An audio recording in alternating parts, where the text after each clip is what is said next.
देखो, अब है क्वेश्चन नंबर 16।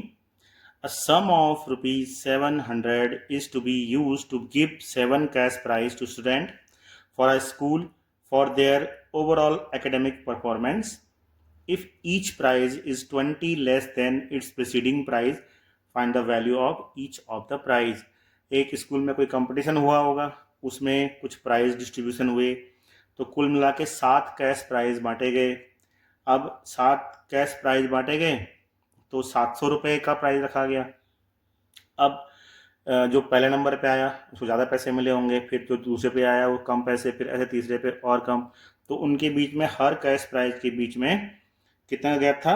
20 रुपये का गैप था। मतलब 20 रुपये कम। जैसे सपोज किसी को अगर 200 मिले तो अगले वाले को फिर 180 मिले होंगे, 20 रुपये कम मिले होंगे। तो ऐसे ही 7 कैश प्राइज हुए। तो आपको निकालना है कि भाई प्रत्येक कैश प्राइज की क्या वैल्यू थी।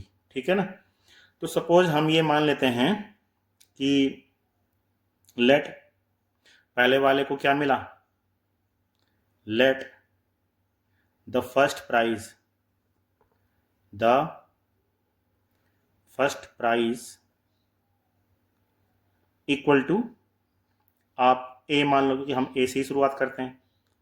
तो हमने पहला प्राइज क्या मान लिया कि भाई पहला प्राइज ए है। तो तब सेकंड प्राइज क्या होगा? 20 कम है ना। Therefore next prize equal to हो जाएगा ए माइनस 20, होगा ना।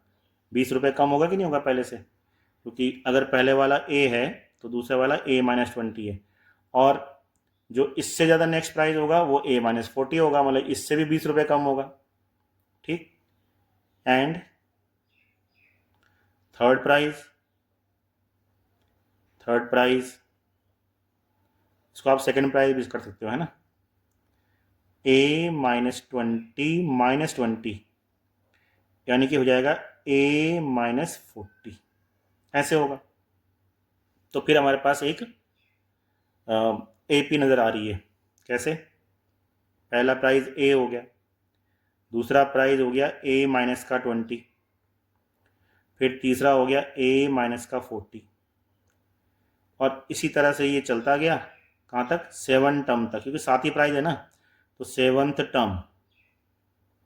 ठीक।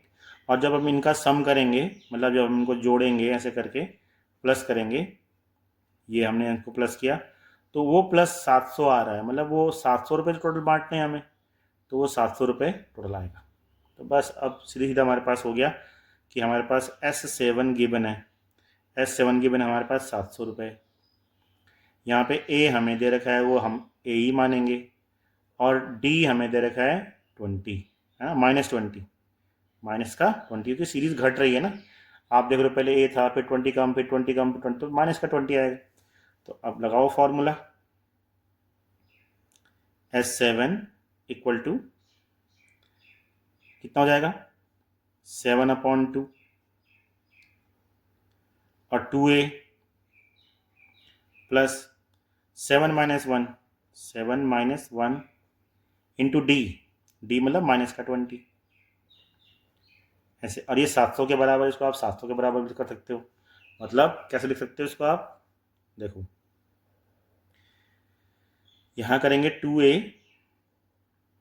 प्लस 6 × 20, 6 × 20, 6×12 120, तो यहाँ पे जगह माइनस का 120, और ये हो जाएगा 7/2 भी है इधर, और उस साइड क्या है? 700 रुपये। तो 700 में ऐसे हम कर देंगे ना, तो 7/2 उस साइड चला जाएगा। तो ये बनेगा कितना? 2a माइनस 120, और यहाँ से 100 बार ये कटा, 200 रुपये है ना, यहाँ 200 हो जाएगा। So 2a equal to 200 plus 120, that is 320। So a equal to कितना हो जाएगा? a विल बी 220 अपॉन 2, तो ये आएगा, नहीं 320 है ना, तो ये आ जाएगा ₹60, तो पहला प्राइज 160 रुपये का होगा। बस तो अब अगले प्राइज निकालना आसान है ना भाई, जब पहला 160 का होगा तो अगला 20 रुपये कम होगा, 140 का होगा, फिर अगला इससे 20 रुपये और कम होगा, 120 का होगा, फिर अगला 20 रुपये और कम होगा, 100 रुपये का होगा, फिर अगला होगा 80 रुपीज़ का, फिर अगला होगा 60 रुपीज़ का, फिर अगला होगा 40 रुपीज़ का, और लास्ट प्राइज होगा 20 रुपीज़ का।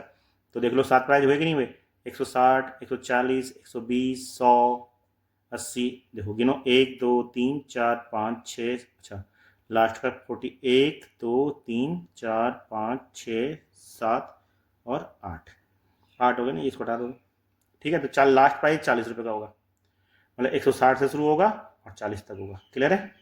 तो इस तरह से 7 प्राइज आ जाएंगे। आप निकाल भी सकते हो यहाँ पे, मतलब A = 160 हो गया, तो फिर आप लिखोगे फिर सेकेंड प्राइज इज A - 20, 160 - 20 140, फिर आप A - 40 करोगे तो 160 - 140 मतलब 120। इस तरह से आप निकाल भी सकते हो, ठीक है। Next question.